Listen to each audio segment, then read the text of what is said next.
Hi guys! Welcome to my channel. So for today's video, aalamin natin kung bakit may ads ang ating mga video kahit di pa tayo monetize sa YouTube.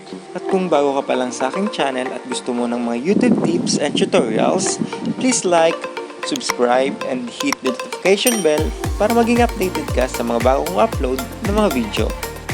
Bakit may ads ang video kahit di pa monetize sa YouTube? Ang tawag po dyan ay YouTube right to monetize. Ibig sabihin, si YouTube ay may right o kakayahan ng maglagay ng mga ads sa inyong mga video kahit di pa kayo monetize. May kita na ba tayo sa ads na inilagay ni YouTube? Ang sagot po ay wala. Pero okay lang po yan. Kasi po advertiser friendly ang yung ginawang mga video. Ibig sabihin kapag na-monetize na ang inyong YouTube channel, kikita na kayo at mabilis nang magkaroon ng ads ang inyong mga video. Sana po ay may natutunan kayo sa aking simpleng YouTube tips. Thanks for watching!